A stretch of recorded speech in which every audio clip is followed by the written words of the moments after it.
అని అంటే ప్రస్తావించదలుచుకున్నాను. చాలా పాటలు పల్లవులు మీవే.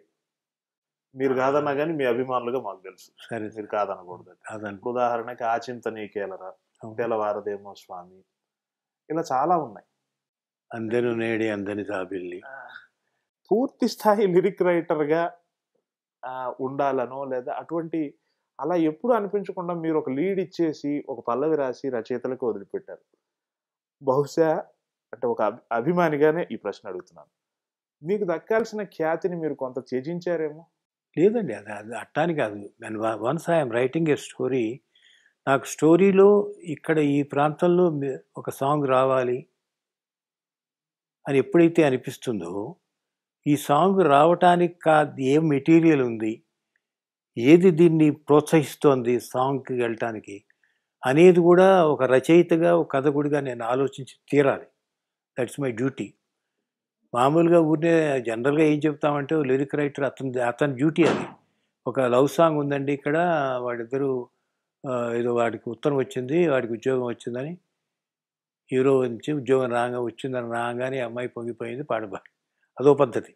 వాడే రాసుకుంటాడు కంటెంట్ ఏమిటి, మ్యాటర్ ఏమిటి అని ఆలోచించుకొని. రెండోది ఏమిటంటే, ఎప్పుడైతే మనకి సిచ్యువేషన్ చాలా స్ట్రాంగ్‌గా నేను రాస్తున్నప్పుడు తెలుస్తుందో, అప్పుడు నాకు ఒక అబద్ధపు పల్లవి నాకు తట్టుతుంది. దాని పేరే అబద్ధపు పల్లవి.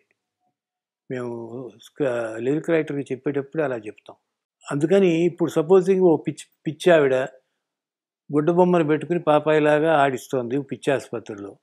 అందరూ గొడవ చేస్తున్నారు, అల్లరి చేస్తున్నారు, ఏమి చేస్తున్నారు, పిల్లాడు నిద్రపోవట్లేదు. అక్కడ ఓ పాట కావాలనుకున్నాను. ఇట్లా చెబితే ఏమవుతుందంటే, పాట పెట్టొచ్చు, ఏదైనా పెట్టొచ్చు పాట.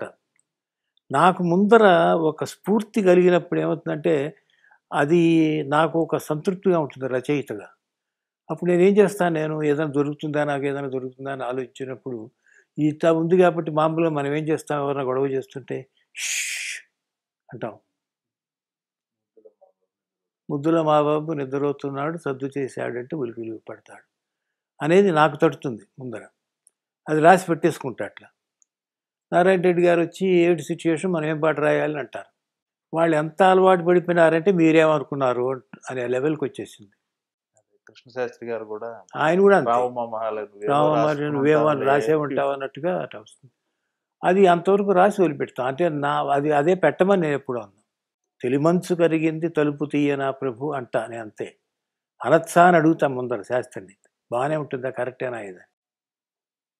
లేకపోతే దిగిరా భూమి నుంచి దిగిరా, దివి నుంచి భూమికి దిగిరా అంటా అనుకోండి. అది మాకు అది కరెక్ట్గా అతను కదా అథారిటీ.